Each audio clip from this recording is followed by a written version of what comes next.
जय श्री कृष्ण। आज हम गीता जी के 7वें अध्याय का श्रवण करेंगे। श्रीमद् भगवद गीता के 7वें अध्याय का नाम ज्ञान विज्ञान योग है। इस अध्याय में ज्ञान और विज्ञान से जुड़ी बातें बताई गई है। श्री भगवान बोले, हे पार्थ, अनन्य प्रेम से मुझसे आसक्ति तथा अन्य भाव से मेरे परायण होकर योग में लगा हुआ तू जिस प्रकार से संपूर्ण विभूति, बल, ऐश्वर्य आदि गुणों से युक्त सबके आत्मस्वरूप मुझको संशय रहित हो जानेगा, उसको सुन। मैं तेरे लिए इस विज्ञान सहित तत्व ज्ञान को समर्पूर्णतः कहूँगा, जिसको जानकर संसार में फिर और कुछ भी जानने योग्य शेष नहीं रह जाता। हजारों मनुष्यों में कोई एक मेरी प्राप्ति के लिए यत्न करता है, और उन यत्न करने वाले योगियों में भी कोई एक मेरे परायण होकर मुझको तत्व से अर्थात यथा स्वरूप से जानता है। पृथ्वी, जल, अग्नि, वायु, आकाश, मन, बुद्धि और अहंकार भी इस प्रकार यह 8 प्रकार से विभाजित मेरी प्रकृति है। यह 8 प्रकार के भेदों वाली तो अपरा अर्थात मेरी जड़ प्रकृति है। और हे महाबाहो, इससे दूसरे को जिससे यह संपूर्ण जगत धारण किया जाता है, मेरी जीव रूपा परा अर्थात चेतन प्रकृति जान। हे अर्जुन, तो ऐसा समझ कि संपूर्ण भूत इन दोनों प्रकृतियों से ही उत्पन्न होने वाले हैं, और मैं संपूर्ण जगत का प्रभाव तथा प्रलय हूँ, अर्थात संपूर्ण जगत का मूल कारण हूँ। हे धनंजय, मुझसे भिन्न दूसरा कोई भी परम कारण नहीं है। यह संपूर्ण जगत सूत्र में सुत के मणियों के संदर्भ मुझ में गुथा हुआ है। हे अर्जुन, मैं जल में रस हूँ, चंद्रमा और सूर्य में प्रकाश हूँ, संपूर्ण वेदों में ओमकार हूँ, आकाश में शब्द और पुरुषों में पुरुष तत्व हूँ। मैं पृथ्वी में पवित्र गंध और अग्नि में तेज हूँ, तथा संपूर्ण भूतों में उनका जीवन हूँ, और तपस्वियों में तप हूँ। हे अर्जुन, तू संपूर्ण भूतों का सनातन बीज मुझको ही जान। मैं बुद्धिमानों की बुद्धि और तेजस्वियों का तेज हूँ। मैं भरत श्रेष्ठ बलवानों का आसक्ति और कामनाओं से रहित बल अर्थात सामर्थ्य हूँ, और सब भूतों में धर्म के अनुकूल अर्थात शास्त्रों के अनुकूल काम हूँ। और भी जो सत्वगुण से उत्पन्न होने वाले भाव हैं, और जो रजोगुण से तथा तमोगुण से होने वाले भाव हैं, उन सबको तो मुझसे ही होने वाले हैं, ऐसा जान। परंतु वास्तव में उनमें से मैं और वे मुझ में नहीं हैं। गुणों के कार्य रूप सात्विक, राजस और तामस, इन तीनों प्रकार के भावों से यह सारा संसार प्राणी समुदाय मोहित हो रहा है। इसीलिए इन तीनों गुणों से परे मुझे अविनाशी को नहीं जानता, क्योंकि यह अलौकिक अर्थात अति अद्भुत त्रिगुणमयी मेरी माया बड़ी दुस्तर है। परंतु जो पुरुष केवल मुझको ही निरंतर भजते हैं, वे इस माया को उल्लंघन कर जाते हैं, अर्थात संसार से तर जाते हैं। माया के द्वारा जिनका ज्ञान हरा जा चुका है, ऐसे आसुर स्वभाव को धारण किए हुए मनुष्यों में नीच दूषित कर्म करने वाले मूढ़ लोग मुझको नहीं भजते। हे भरतवंशियों में श्रेष्ठ अर्जुन, उत्तम कर्म करने वाले अर्थात ही आर्त, जिज्ञासु और ज्ञानी, ऐसे 4 प्रकार के भक्तजन मुझको भजते हैं। उनमें नित्य मुझ में एक ही भाव से स्थिर अनन्य प्रेम भक्ति वाला ज्ञानी भक्त अति उत्तम है, क्योंकि मुझको तत्व से जानने वाला ज्ञानी को मैं अत्यंत प्रिय हूँ, और वह ज्ञानी मुझे अत्यंत प्रिय है। ये सभी उदार से है, परंतु ज्ञानी तो साक्षात मेरा स्वरूप ही है, ऐसा मेरा मत है, क्योंकि वह मंदगत मन बुद्धि वाला ज्ञानी भक्त अति उत्तम गति स्वरूप मुझ में ही अच्छी प्रकार स्थिति है।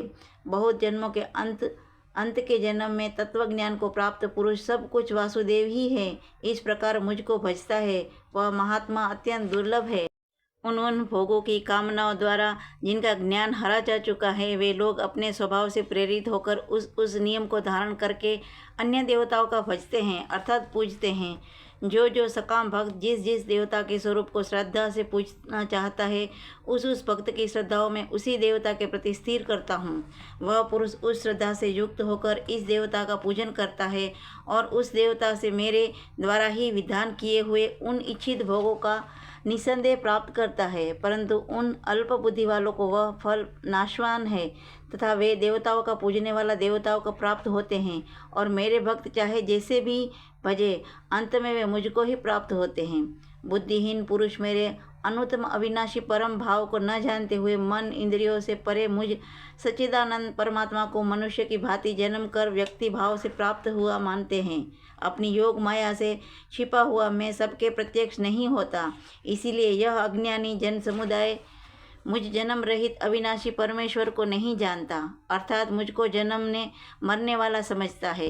हे अर्जुन, पूर्व में व्यतीत हुए और वर्तमान में स्थिर तथा आगे होने वाले सब भूतों को मैं जानता हूँ, परंतु मुझको कोई भी श्रद्धा भक्ति रहित पुरुष नहीं जानता। हे भरतवंशी अर्जुन, संसार में अच्छा और देश से उत्पन्न सुख दुखों की दर्द रूप मोह से संपूर्ण प्राणी अत्यंत अज्ञता को प्राप्त हो रहे हैं, परंतु निष्काम भाव से श्रेष्ठ कर्मों का आचरण करने वाला जिन पुरुषों का पाप नष्ट हो गया है, वे रोग देश जनित दर्द रूप मोह से मुक्त दृढ़ निश्चयी भक्त मुझको सब प्रकार से भजते हैं।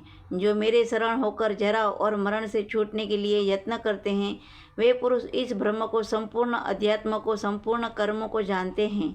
जो पुरुष अधिभूत और अधिदेव सहित तथा अधियज्ञ के सहित सबका आत्मरूप मुझ अंतकाल में भी जानते हैं, वे युक्त विचार वाले पुरुष मुझे जानते हैं, अर्थात प्राप्त हो जाते हैं।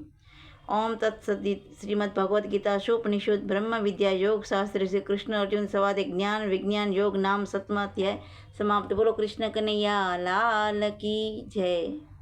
7वें अध्याय का महात्म्य। भगवान शिव कहते हैं, पार्वती, अब मैं 7वें अध्याय का महात्म्य बतलाता हूँ, जिसे सुनकर कानों में अमृत राशि भर जाती है। पाटलिपुत्र नामक एक दुर्गम नगर है, जिसका द्वार बहुत ही ऊंचा है। उस नगर में शंकुकर्ण नामक एक ब्राह्मण रहता था। उसने वैश्य वृत्ति का आश्रय लेकर बहुत धन कमाया, किंतु न तो कभी पितरों का तर्पण किया और न देवताओं का पूजन ही किया।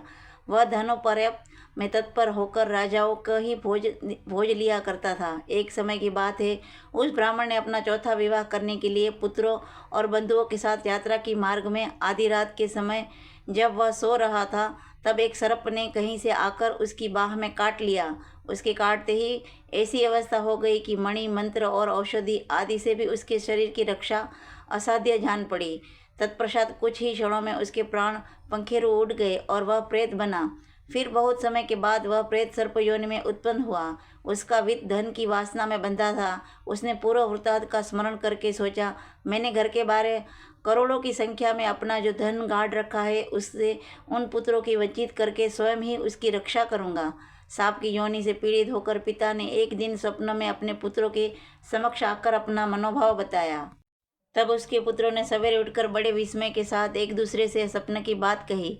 उनमें से मंझला पुत्र कुंदाल हाथ में लिए घर से निकला और जहाँ उसके पिता स्वप्न योनि धारण करके रहते थे, उस स्थान पर गया। यद्यपि उस धन के स्थान का ठीक ठीक पता नहीं था, तो भी उसने चिन्हों से उसका ठीक निश्चय कर लिया और लोभ बुद्धि से वहां पहुंचकर बाबी को खोदने आरंभ किया। तब उस बाबी से बड़ा भयानक सांप प्रकट हुआ और बोला, ओ मूढ़, तू कौन है? किस लिए आया है? यह बिल क्यों खोद रहा है? किसने तुझे भेजा है? ये सारी बातें मेरे सामने बता। पुत्र ने कहा, मैं आपका पुत्र हूँ, मेरा नाम शिव है। मैं रात्रि में देखे हुए सपना से विस्मित होकर यहाँ का स्वर्ण लेने को कौतूहलवश आया हूँ। पुत्र की यह वाणी सुनकर वह सांप हंसता हुआ मुझ स्वर से इस प्रकार स्पष्ट वचन बोला, यदि तू मेरा पुत्र है तो मुझे शीघ्र ही बंधन से मुक्त कर। मैं अपने पूर्व जन्म के गाढ़े हुए धन के लिए ही स्वप्न योनि में उत्पन्न हुआ हूँ। पुत्र, पिताजी, आपकी मुक्ति कैसे होगी, इसका उपाय मुझे बताइए, क्योंकि मैं इस रात में सब लोगों को छोड़कर आपके पास आया हूँ। पिताजी बोले, बेटा, गीता के अमृतमय 7वें अध्याय का छोड़कर मुझे मुक्त करने में तीर्थ, दान, तप और यज्ञ भी सर्वथा समर्थ नहीं है। केवल गीता का 7वां अध्याय ही प्राणियों के जरा, मृत्यु आदि दुखों का दूर करने वाला है। पुत्र, मेरे श्राद्ध के दिन गीता के 7वें अध्याय के पाठ करने वाले ब्राह्मण को श्रद्धापूर्वक भोजन कराओ, इससे निसंदेह मेरी मुक्ति हो जाएगी। वत्स, अपनी शक्ति के अनुसार पूर्ण श्रद्धा के साथ निर्वयी और वेद विद्या में प्रवीण अन्य ब्राह्मणों को भी भोजन कराना। सर्प योनि में पड़े हुए पिता के ये वचन सुनकर सभी पुत्रों ने उसकी आज्ञा अनुसार तथा उससे भी अधिक किया। तब शंकुकर्ण ने अपने सर्प शरीर को त्याग कर दिव्य देह धारण किया और सारा धन पुत्रों को आधीन कर दिया। पिता ने करोड़ों की संख्या में जो धन उनमें बांट दिया था, उससे वे पुत्र बहुत प्रसन्न हुए। उनकी बुद्धि धर्म में लगी हुई थी, इसलिए उन्होंने बावली, कुआं, पोखरा, यज्ञ तथा देव मंदिर के लिए उस धन का उपयोग किया और अन्य शाला भी बनवाई। तत्पश्चात 7वें अध्याय का सदा जप करते हुए उन्होंने मोक्ष प्राप्त किया। हे पार्वती, यह तुम्हें 7वें अध्याय का महात्म्य बतलाया, जिसके श्रवण मात्र से मानव सब पातकों से मुक्त हो जाते हैं। जय श्री कृष्ण।